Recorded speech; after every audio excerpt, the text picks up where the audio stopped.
Hello everyone. In this video, I'll be talking about snoring and sleep apnea. Now, as such, these two are different entities, but then many clinical features and etiology and even the management, it is somewhat similar. So we'll first see snoring and then see what is sleep apnea. Now, snoring. So we know that snoring, it is an undesirable disturbing sound which occurs during sleep. And it has been noted that the prevalence of snoring it increases with age. So snoring can be either primary or it can be complicated. Primary snoring means it is without obstructive sleep apnea. OSA is obstructive sleep apnea. So if the complaint is only snoring, other features of sleep apnea which we'll see later they are absent, then it is called primary snoring, and generally it is not associated with daytime sleepiness. And the apneic hypopneic index, that is AHI, that also we'll see detail later, it is less than 5. So if these characteristics are present, then it is called primary snoring. Or if snoring is associated with obstructive sleep apnea, then it is called complicated snoring. So what is the mechanism of snoring? During sleep, the pharyngeal muscles they relax because of the decrease in the tone of the muscles. So when they relax, they collapse and there is partial obstruction. And when the breathing occurs against that obstruction, it causes vibrations of the soft palate, the tonsillar pillars, and the base of the tongue. And this vibration of the pharynx, it produces sound, which we call snoring. Now sounds in snoring can be sometimes as loud as 90 decibels. So it is a very disturbing feature, this snoring. Now etiology, in children, the most common cause of snoring is adenotonsillar hypertrophy. Then if we see in adults, then the causes can be in the nose, it can be in the oropharynx or in the larynx. In nose, the common causes are deviated nasal septum, then inferior turbinate hypertrophy, then nasal valve collapse, or any polyps in the nose or any tumor in the nose. So any pathology which will block the nose, it can cause snoring.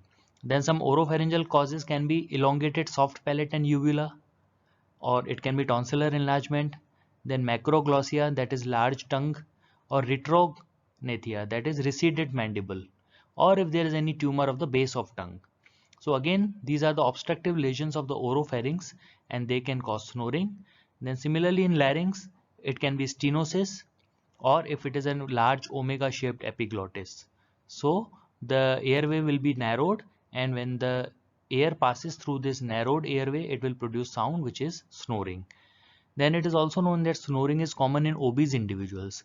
Obese means persons with basal metabolic BMI more than 30, body mass index, it is more than 30. And those who have a thick neck. Now thick neck, we measure the collar size, that I'll tell you later how. And if it is more than 42 centimeters, then there are chances that the patient is more prone to snoring.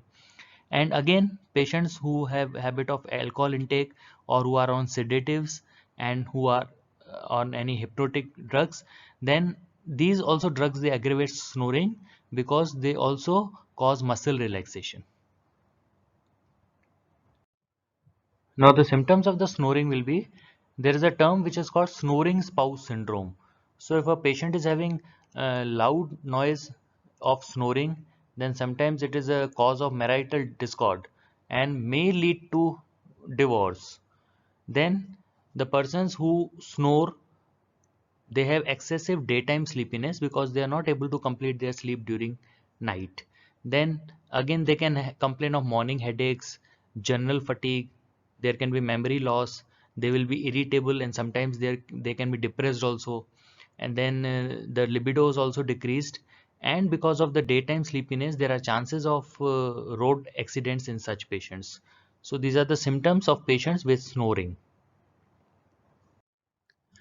Now, daytime sleepiness, it is measured by a scale. It's an objective scale, which is called Epworth Sleepiness Scale.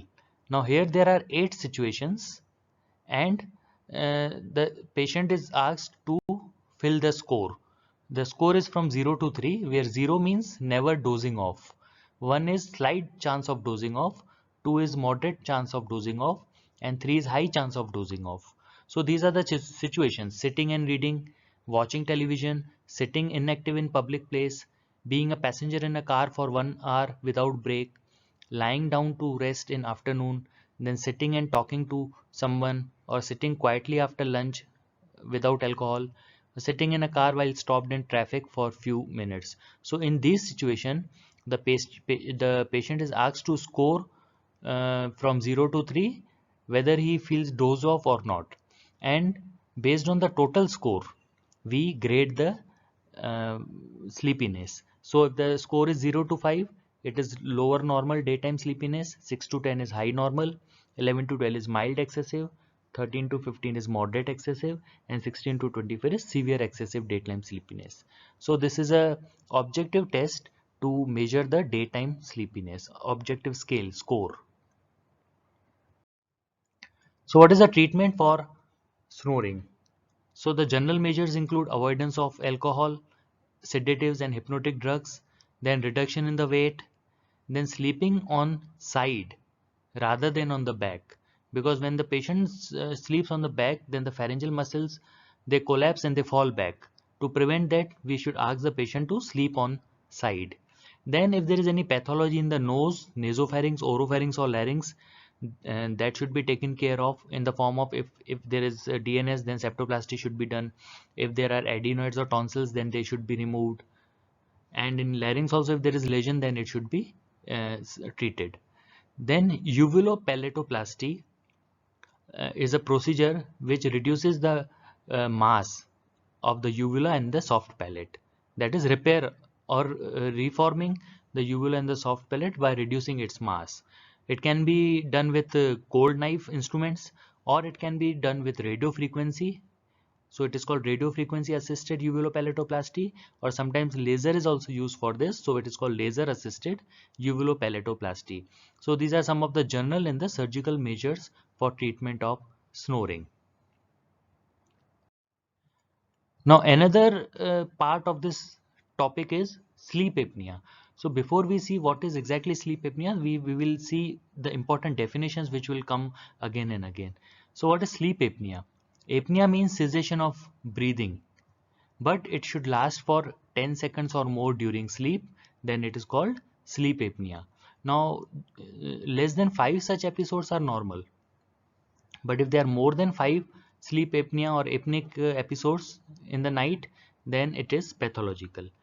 Then apnea index, it is number of apnea episodes in 1 hour.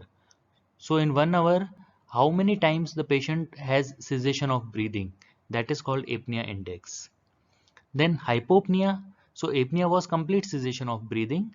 Hypopnea will be, it is a drop of 50% of the airflow from the baseline, or 4% drop in the oxygen saturation. So these can be measured, and then it is termed hypopnea. Now previously I told you apnea hypopnea index. So what is it? It is also called respiratory distress index, and it is number of apnea and the hypopnea events per hour. Now previously also I told you that if it is a primary snoring, then this index will be normal, it will be less than 5. So normal AHI is less than 5. If it is mild, then it is, the score will be 5 to 15. In moderate obstructive sleep apnea, the score will be 15 to 30, and if the disease is severe, then the score will be more than 30. So this is AHI, apnea hypopnea index. Similarly, some other terms like arousal. So it is a transient awakening from sleep as a result of apnea or the respiratory efforts. And in 1 hour, how many times a person awakes during sleep transiently, that is called arousal index. Now generally, if it is less than 4, then it is considered normal. And what is sleep efficiency? So it is the minutes of the sleep divided by minutes in bed after the lights are turned off. So when we turn off the lights, then how out of the total time when the light is turned off, how much time do we actually sleep? That is called sleep efficiency. Now all these things are measured by a test which I'll tell you later. Now sleep apnea. Sleep apnea can be obstructive, it can be central, or it can be mixed. Obstructive sleep apnea. Now here, whenever I will be talking about sleep apnea, by default I will be talking about obstructive sleep apnea, because central sleep apnea is not under the purview of this particular lecture, but here we'll be dealing mainly with obstructive sleep apnea. So obstructive sleep apnea, it occurs because of the collapse of the upper airway resulting in cessation of airflow. And all the obstructive lesions that we saw earlier during snoring, obstructive lesions of the nose, obstructive lesions of the nasopharynx, oropharynx, or larynx. So any of these lesions, these obstructive lesions, it can cause obstructive sleep apnea. Then in central pathology, the airway is patent. There is no pathology in the airway, but the brain fails to signal the muscles to breathe. So that is a very different entity. Here we will be dealing mainly with obstructive sleep apnea. Sometimes both these features can be present, then it is called mixed sleep apnea. Now pathology of obstructive sleep apnea will be, if there is apnea, so there will be hypoxia, and it will lead to the retention of carbon dioxide. So this will call pulmonary constriction, and it can lead to congestive heart failure, bradycardia, and cardiac hypoxia, which will ultimately lead to the left-sided heart failure, and it can lead to cardiac arrhythmias, or ultimately it can sometimes lead to sudden death also. So obstructive sleep apnea, it is a very serious entity, and it can sometimes be a cause of sudden death. So some things about the physiology of sleep to understand obstructive sleep apnea. Now we know that there are two types of phases during the sleep, that is non-REM. REM is rapid eye movement, and REM sleep. So if we see the differences between these two, so first difference of the duration is that maximum sleep, that is 75 to 80% of the sleep duration, it is of non-REM, and 20 to 25% of sleep constituted by REM. Then eye movements, as the name suggests, there are no eye rolling movements, and here there are rapid conjugate eye movements. Autonomic activity, it is very less during non-REM sleep. So there will be slow heart rate, there will be low blood pressure, and there will be slow and steady respiration. However, all the autonomic activity will increase during the REM sleep, so there will be fluctuations in the blood pressure, heart rate, and respiratory rate. Then brain activity is minimal during non-REM, and brain is highly active during REM sleep. Muscular activity, if we see that muscles are functional but less. But during REM, the muscle tone is decreased, so muscle activity decreases, and it is in this phase that snoring and obstructive sleep apnea can occur. Then on electroencephalography, we see that the non-REM sleep, it sequentially passes from alpha to delta waves and from stage 1 to 4. But in REM sleep, it constitutes of mixed frequency. Then dreaming, it is not seen in non-REM sleep, but dreaming is a feature present during REM sleep. So these two phases, they occur in semi-regular cycles of 90 to 120 minutes in duration. Now if we say that the total duration of our sleep is 7 to 8 hours, then there will be 3 to 4 such cycles during sleep. So the important point to note here is that snoring and obstructive sleep apnea are present during the REM phase of sleep. Now how will we evaluate a case of sleep apnea? So first important thing is the history. Now history we should always ask from the spouse or the bed partner, because the patient himself sometimes may not be aware of his own symptoms. So that is why the bed partners will give a more reliable history. Then we should ask the history related to the sleep, whether there is snoring during the sleep, whether the patient awakes up because of apnea, or whether there is any breathing problem like gasping or choking during sleep, or increased autonomic activity in the form of sweating. Then we should always ask the daytime history also, whether the patient feels sleepiness during the day, then we can rate it according to the Epworth sleepiness scale. If the patient complains of fatigue during daytime, irritability or headaches. If there is any drug history, any sedatives patient is taking or any hypnotic drugs he is taking, so that also should be ruled out. And then some hormonal features, if the patient is a female, we can ask for the menstrual history, or if she is on any hormonal replacement therapy. So these are the important points in the history of a patient with sleep apnea. Now, physical examination, the first thing is the body mass index.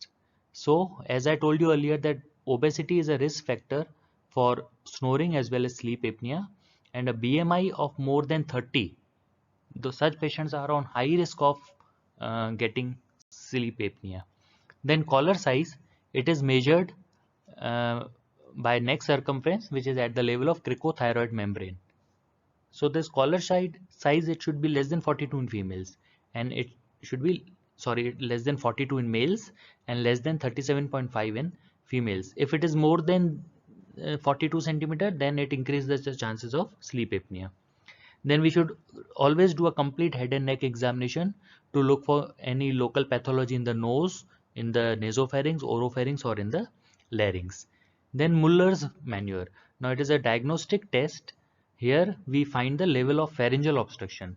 So in this test, a flexible endoscope is used. It is passed through the nose, and the patient is asked to inspire vigorously, but with the mouth and the nose closed. So what will happen? When the patient will inspire with the mouth and the nose closed, there can be collapse of the soft tissue, which can be seen at the level of either the base of tongue or just above the soft palate. So if there is any pharyngeal obstruction, that can be seen with this Muller's maneuver. So it is a diagnostic test. Then we should always do systemic examination to look for any, if the patient is having a hypertension, if the patient is having congestive heart failure, or if there is hypothyroidism. Then X-ray examination should be done if we are suspecting any craniofacial anomalies like retrognathia. Okay, so these are the physical findings or physical examination points for a patient who is suspected of having sleep apnea syndrome. Now, polysomnography. So it is a gold standard for diagnosis of sleep apnea. Okay, it should be done in every patient who complains of snoring or sleep apnea. So here various parameters are measured. It is not a single test, but here various parameters are measured. So EEG is done, that is electroencephalogram, to know the sleep pattern of the patient. Then electrocardiograph is done to know the heart rate and rhythm. Electrooculogram is done to know about the eyeball movements. Electromyography is done to know the muscle tone. So EMG is generally done in the submental region. Then pulse oximetry. It is used to assess the oxygen saturation. Nasal and oral airflow, they are also measured to know if there is any obstruction at those levels. Then sleep position. So the position of the sleep is noted, whether the patient is sleeping more in the lateral position or more on the back. And BP measurement is also done. So these whole parameters, they are recorded throughout the night when the patient is asleep, and then they are assessed after that. Then there is one more term which is called split night polysomnography. So in split night polysomnography, what is done is, for half of the night these parameters are noted and then a diagnosis is made, and for the rest of the night the patient is put on positive airway pressure to know the effect of the treatment. But some say that split night polysomnography, it's not a good thing to do, because these features, they are more pronounced during the later half of the sleep. So these can be missed if we are going for split night polysomnography. So that is why an alternative method is double night. That is, for one night we measure these parameters, and the second night we see the effect of the positive airway pressure on these features. So polysomnography, it is a gold standard for diagnosis of sleep apnea. The treatment of obstructive sleep apnea, it can be non-surgical or it can be surgical. So non-surgical includes some general measures like lifestyle changes basically. So it includes weight reduction, it includes avoidance of any alcohol or any sedative drugs or smoking. Then positional therapy, in which patient is advised to sleep on the side rather than on the supine position. Okay, then there are some intraoral devices available. They can be mandibular advancement device or it can be tongue retention device. So the mandibular advancement device, it keeps the mandible forward, while the tongue retaining device, it keeps the tongue in the anterior position during sleep. So these are the intraoral devices which will improve the obstruction of the patient, and the patient will able to breathe properly during night. Then another modality of non-surgical management is the continuous positive airway pressure. It's a very important modality, and it provides a pneumatic splint to the airway, and it increases the caliber of the airway so that the breathing improves. Now here the optimum airway pressure which will be able to improve the airway, it is calculated during the sleep study, as I told you previously, during polysomnography, but usually the pressure is kept at 5 to 20 centimeter of water. Now some individuals, they find this device cumbersome and difficult to carry with them during traveling, this CPAP device. Okay, then there is another term which is bilevel positive airway pressure, which is called BiPAP. So if CPAP is not tolerated, then this BiPAP is useful. It delivers positive pressure at two fixed levels. So one is it delivers a higher inspiratory pressure and lower expiratory pressure. So that is called bilevel positive airway pressure. Nowadays, auto titrating positive airway pressure is also available, which continuously adjusts the pressure dynamically. So it keeps on changing as per the need. So the non-surgical management of obstructive sleep apnea mainly includes CPAP, BiPAP, or nowadays APAP. But again, as I told you, these devices are cumbersome and they are very difficult to carry these devices always with you, especially during traveling. So sometimes the patient compliance may not be good with these devices. Now the surgical treatment of obstructive sleep apnea. The gold standard treatment is a permanent tracheostomy. But it is not accepted socially and it has its own complications. So it is not most of the times preferred by the patients. So the other modalities include, if the patient is a child, then tonsillectomy and adenoidectomy, they are very helpful in relieving the symptoms of obstructive sleep apnea. If the patient is adult, then if there is any pathology in the nose, for DNS, we can do septoplasty. If there is a polyp, then face or polypectomy can be done. If there is inferior turbinate hypertrophy, then turbinectomy or turbinoplasty can be done. Now, if the obstruction is in the oropharynx, then uvulopalatoplasty or uvulopalatopharyngoplasty. These are the most common procedures performed for snoring and obstructive sleep apnea, and most of the times, in 80% of the cases, they are effective. And UPP, that is uvulopalatoplasty, either can be done with simple instrument, that is cold knife, or it can be done with radio frequency or with laser also. Then another modality is advancement genioplasty with hired suspension. Now it is more important for patients who have the obstruction at the level of base of tongue. For example, patients with retrognathia or micrognathia, they are also the candidates for advancement genioplasty with hired suspension. Then another modality is tongue-based radiofrequency reduction. So if there is bulky tongue, macroglossia, then sometimes the level of obstruction is at the tongue base, and then it has to be relieved by reducing the mass at the tongue base, which can be done by radiofrequency reduction.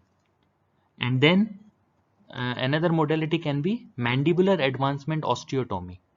So here the osteotomies are performed on the mandible ramus and the maxilla, and the maxilla osteotomy will be like a Leefort 1 procedure.